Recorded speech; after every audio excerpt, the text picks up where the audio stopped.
शङ्करादिसेवितम् दैवताय गणाध्यक्षाय धीमहि गुणशरीराय गुणमण्डिताय गुणेशानाय धीमहि. நான் நேற்று பூலோகம் சென்ற பொழுது எனக்கு ஒரு அதிசய பொருள் கிடைத்தது. இதோ பாருங்க, லேப்டாப். என்னது, லேப்பு டாப்பா?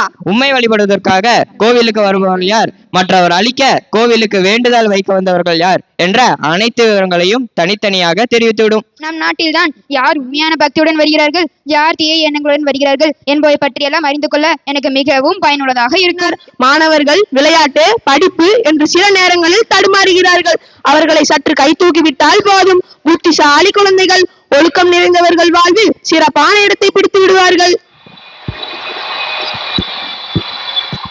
ஆஹா ஆஹா, என்ன ஒரு இயற்கையில் கொஞ்சம் பள்ளி, சுற்றி எவ்வளவு மரங்கள், என்ன ஒரு பசுமையான இடம். யார் பள்ளியை முழுமையாக முதலில் சுற்றி வருகிறார்களோ அவர்களுக்கே இந்த பரிசு. நான் பள்ளியை முழுமையாக சுற்றுவதை விட அறிவுக்கண் திறந்த ஆசிரியர்களையும் அறிவு பசிக்காக வந்த மாணவர்களையும் சுற்றி வருகிறேன். விநாயகர் அங்குள்ள ஆசிரியர்களையும் மாணவர்களையும் சுற்றி வந்து பரிசை பெற்றுக் கொள்கிறேன். அனைவரும் ஏமாற்றி விட்டீர்கள், நான் போகிறேன், என்னை யாரும் தேட வேண்டாம். அப்படியெல்லாம் நான் கூறுவேன் என்று நினைத்தீர்களா? ரீசார்ஜ் அமௌண்ட்டை அதிகப்படுத்தி விட்டார்களா? அதனால்தான் நான் தாமதமாக வந்தேன். நான் ராஜேந்திரன் பள்ளியின் விடுதிக்கு செல்கிறேன்.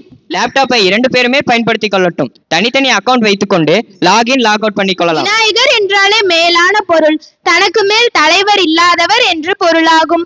நாம் எந்த ஒரு நல்ல காரியத்தை தொடங்குவதற்கு முன்பும் முதலில் பிள்ளையாரை வழிபட்டு விட்டுதான் செய்வோம்.